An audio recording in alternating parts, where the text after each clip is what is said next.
Today is a very, very special because that it is 3 to 4 years of my efforts to write a book has come to reality. Many of us dream to write a book. Even I had a dream to write a book that is insightful, actionable, that is something which is relevant to industry, relevant to leaders across the value chain, and also something that is sector agnostic, something which has a model, which has a framework, which provides the direction, which makes us think, which makes us reflect. That was the dream that I had when I set out to write a book. And today is a momentous day that the book, that dream has come to reality. And that reality is so special because of Madras Management Association. So I'm known or associated with MMA for almost 3 years, means pre-COVID era. And we had done a Industry 4.0 workshop here. And since then, I have been associated with MMA. And it is so privileged, it's such an incredible honor for me that I'm getting to launch this book on MMA's platform. And thank you, MMA, thank you, Group Captain Vijay Kumar, offering this platform to launch the book, something that I had dreamt a couple of years back. So, but when you write the book, you are an author, but unless there is a support of other people, believe me, it will not come to reality. You may have a great idea, great content to write. So I must also thank my friends, my colleagues, my family for supporting me throughout the writing and publishing of this particular book. But you also need a publisher who can help you, because I'm a first-time author, to publish the book. I'm so happy today we have Sarvesh and Shweta amongst us, who are were acting as a publishing manager, and they have been like my buddies, always guiding me on every step of a writing process. Thank you, Sarvesh. Thank you, Shweta, for everything that you have done to make this book a reality. And luckily, they are from Chennai, and if anyone wants to be an author, you should look at. Can we have a presentation, please? So today, the book is going to be, one can read. Yesterday I could see the book physically, because the printer sent the books directly to MMA. So therefore, I had not seen the book earlier. Now there is a physical book that is available. It is such a pleasure. And now, to launch this book, we have so many dignitaries. Mr. Kamal Bali, who is a president and MD of Volvo, he's joining online. Mr. Sarang Rajan, so nice to have you. Mr. Raman, Mr. Suresh, being part of this special event. Thank you very much for giving me this opportunity to launch in your presence and in your hands. Thank you very much. So I thought I will speak on two broad areas. One is why this book? There are so many books that are available in the world, even in India. Why another book? That was one. And give the background. Of course, you can read the book. The second one is about today's theme on Industry 4.0 and how organizations are getting impacted by the disruption that is happening in the technology and through Industry 4.0. So we will do the first part exactly at 10 o'clock. Mr. Bali is going to be present here online to launch the book. And after the launch, I will continue. So when I started thinking about writing a book, my first topic for writing the book was about Inspired India, because I had met so many inspiring people who made transformation in India. And for me, the analogy was, if Israel can become a startup nation, why can't India become an inspired nation? Because things happen in India in spite and despite of government or many other things. Not having infrastructure, not having capital, not having many things, but things happen. Today you see TCS sitting here, TAFE, Reliance, Mahindras, India Cements, they build large companies and created a wealth to the nation. So I wanted to give all my experience and case studies from this. But something that happened dramatically in 2018, mid of 2018, when I was writing this particular book, and I saw series of news articles. The first news article was in Fortune, what the hell happened to GE? That really shook me off. It shook me off. The reason is that I had worked for GE. GE was a company that I admired for. When I wanted to take a difficult decision of my life, whether I need to continue to be in Europe to do research or join GE, I chose GE, not Europe, not Max Planck Institute, where I had offered a Max Planck Fellowship, because that is the kind of a company that GE had. It's an iconic company. It was a benchmark for all of us, right? Everything that we need to practice, whether it's a management, innovation, growth, business, processes, leadership, we look up to GE. And then 2018 mid, I started reading this article. Then another article, HBR, Mint wrote an article in August saying that GE's decline is a warning to corporate India. Very interesting. Then Wall Street Journal wrote another article. So 2018 till December, there were a series of articles and many articles on GE and why and what happened to GE's decline. Even till recently, Bill Gates wrote about this just very recently in 2021 about what happened to GE, the fall of one of the America's greatest companies. And that set me to ask a very fundamental question: why companies are so vulnerable today? If something can happen to an iconic company like GE, perhaps it can happen to anyone. And I'm seeing in the book, I have given several list of companies, what is happening to those companies and why things are happening the way things should not be happening or are happening. So then I said, let me look at other companies that I have worked. The first job was in GE. Then I worked for other companies. I said, let me see what has been their performance over a period of, say, 2 decades or so. And interestingly, so it so happens, it's a coincidence that we saw that there is a decline in GE, but I worked for a startup. In fact, I was co-founding team of a startup called Intelwade, and my first client was Microsoft. I worked very closely with Microsoft, and we saw that Microsoft was rising, there was a decline, and then there was a transformation. Satya Nadella came and transformed the company. Now we are talking about $2 trillion Microsoft company. So what makes this transformation happens? What makes Satya Nadella as a leader? And what differentiates Satya Nadella with other leaders in the corporate world? And then I worked at Reliance Industries, and I saw Reliance Industries continues to grow. Even in a pandemic, Reliance Jio could raise $20 billion investment. This cannot happen unless they are doing something right, whether it's a product, whether it's their innovation, and many other things. And I said, ask the next question: what makes some companies rise?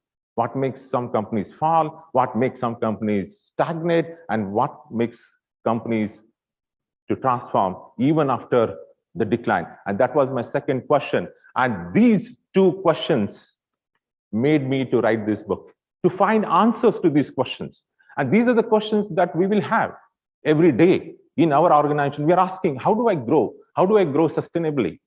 How do I become agile? How do I become resilient? And this is so important in the COVID world, in this particular era. How should I be so responsive? How can I be responsive to the changing dynamics and changing situations? And that is what led me to write this book. So the book basically gives you a recipe to win in this new age, in the age where disruptions are very, very fast and changes are happening very, very rapid. So the first part of the book talks about what are those disruptors that those are impacting the companies and organizations? What are those global shifts that are happening that as a leader, as an organization, I need to look at holistically? And then if this is so, how as an organization, I need to make it very agile, responsive, and resilient. So what is that I need to do as an organizational design so that I continue to grow, I continue to have a sustainable growth and lead in the fourth industrial one. If organizational design has to be successful, we need to have a new leadership approach. What kind of leadership? Because organization is all about leadership. You know, we were discussing in the morning about importance of leadership. And leadership right across the value chain, whether it's a CEO or all the way to the shop floor, it does not matter. How do we now have a new way of doing things so that we succeed in this thing? So we are just waiting. As soon as Mr. Kamal Bali joins here, so I will stop. Now let's take technology as the biggest disruptor. It's one of the biggest disruptor. We discussed even during the introduction session, you know, Mr. Raman, Mr. Suresh spoke about, you know, we are talking about now 5G, we are talking about 6G, 7G. Now, in fact, we went all the way to, you know, fifth industrial revolution. Today, I can tell you as a nation, we are not even you know, reached to a stage of a third industrial revolution or industry 3.0. We have to now lead or, you know, adopt to fourth industrial revolution.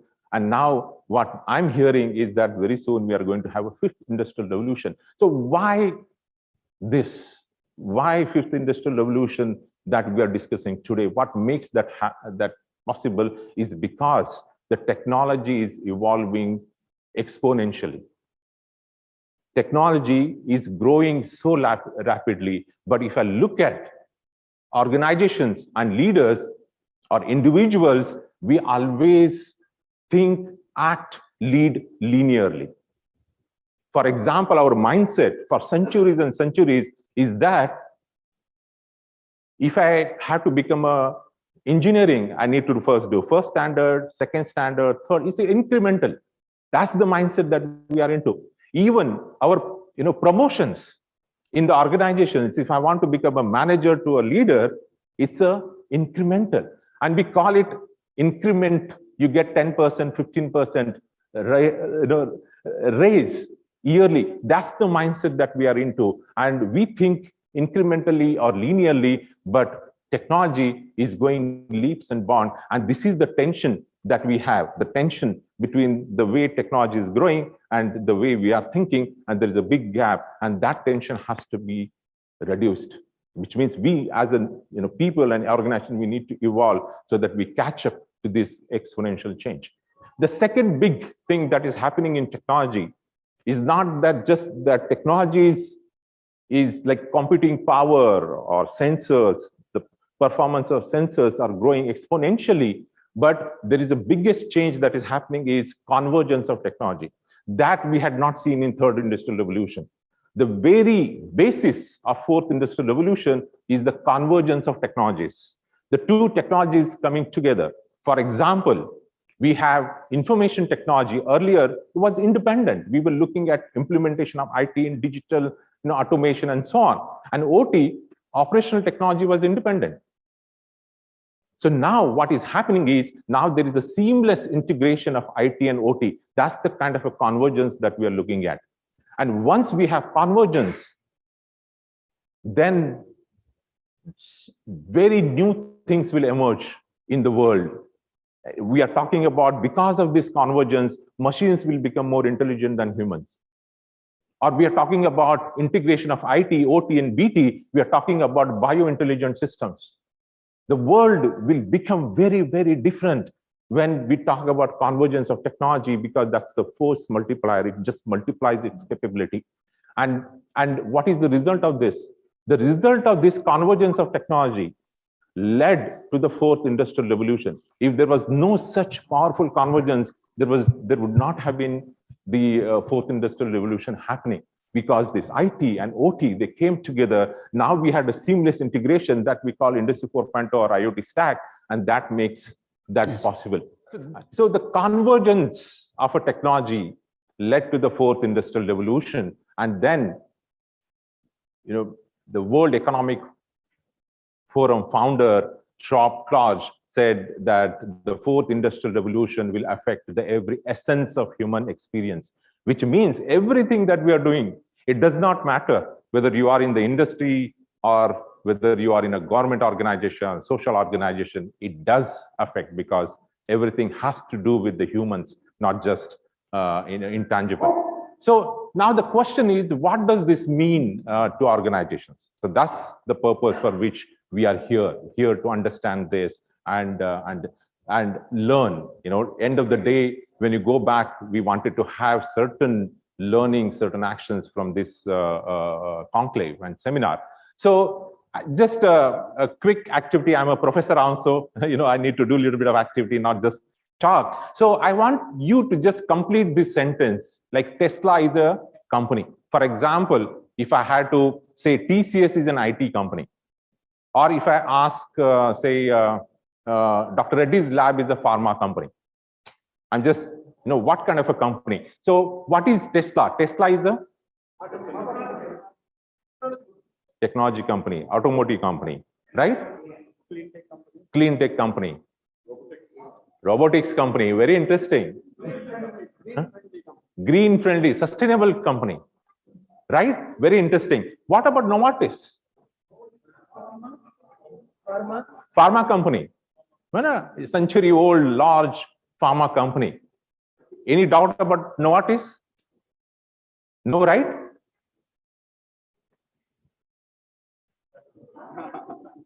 What is Tesla today? You are right. Now today they are talking about we are robotics company. Now Tesla is a data company. But traditionally as a company, we thought Tesla is an automotive company because they make cars. Then of course the extension of automotive company is mobility company. From mobility, now we are talking about sustainability, right? It's a company which is focused on clean technology. It's about technology.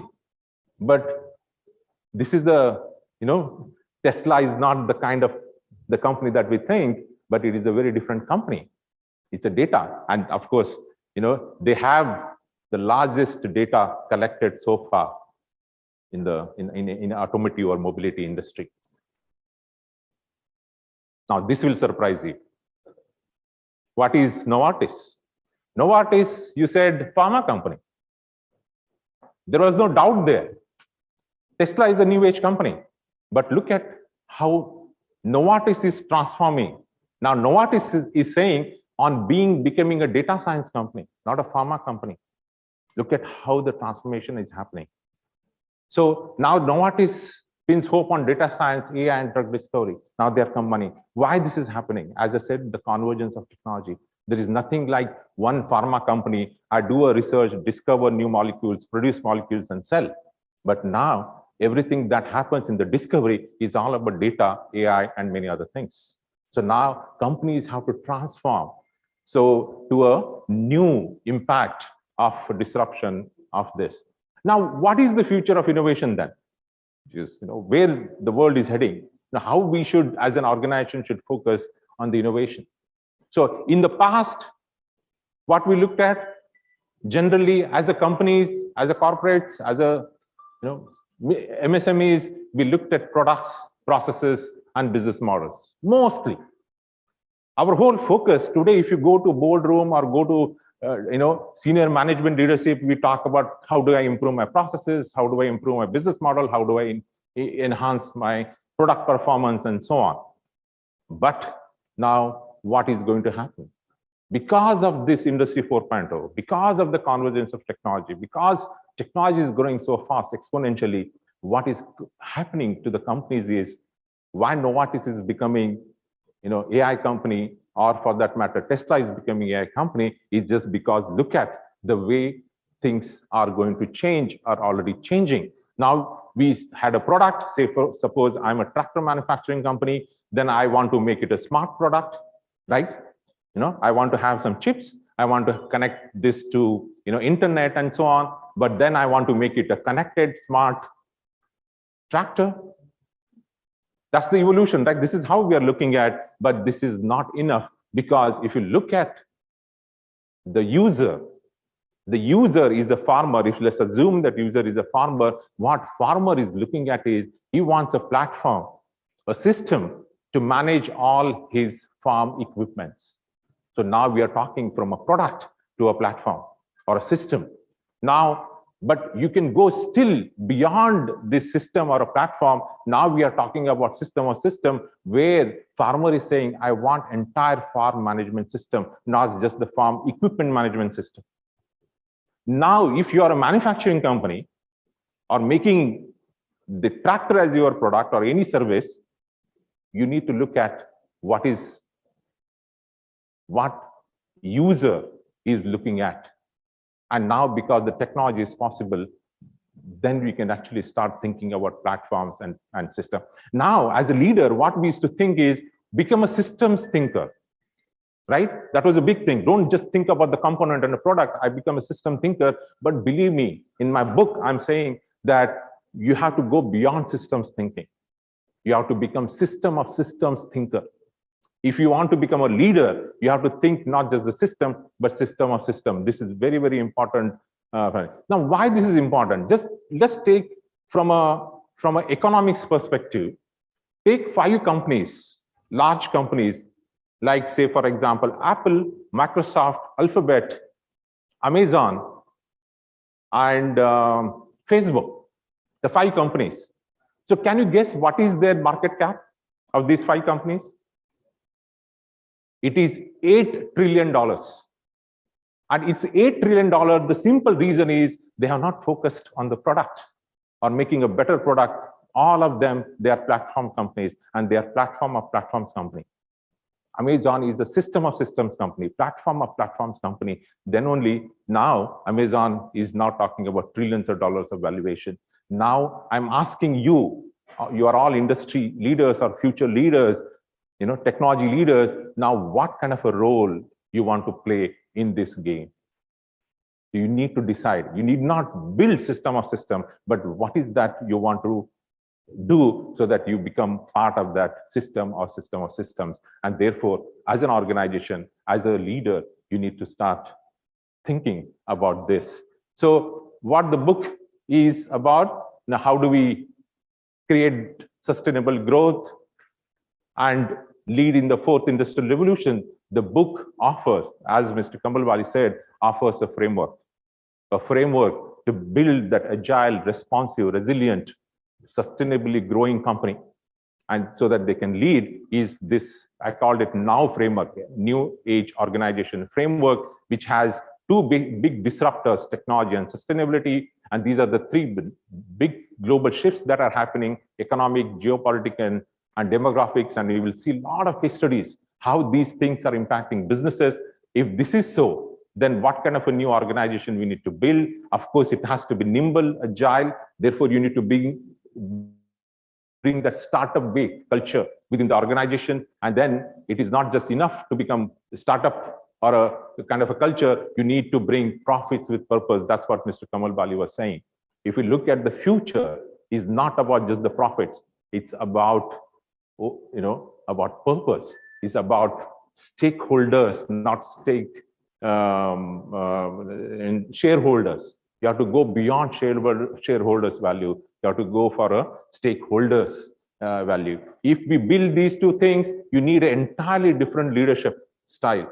Your leadership has to be unbossed. If you ask Novartis chairman, MD, Vas Narasimhan, first thing he said that if I want to make my company AI digital company, I need to be creating unbossed culture. So how do we create unbossed culture? I have given my own examples and so on. Then how do we create this compassionate leader? If I have to think about system of system, I have to think about innovation, I have to think about user, I need to be empathetic, I need to be compassionate, my EQ has to be very high, and so many other things. Unless we build that, we are not going to look at making larger progress. Then we need to have system of systems thinker. And then later, I give a formula or a framework on how do we create 21st century professionals and leaders. I have given this framework, which I will not build it. So thank you very much. And I see that such a big response, what Mr. Kamalwali said, and what I heard from many reviews of the book, and everyone says that that this is the book that would be relevant to everyone. Doesn't matter where you are, which type of organization you are. So thank you very much for this opportunity. Thanks, Mr. Thank you very much for this.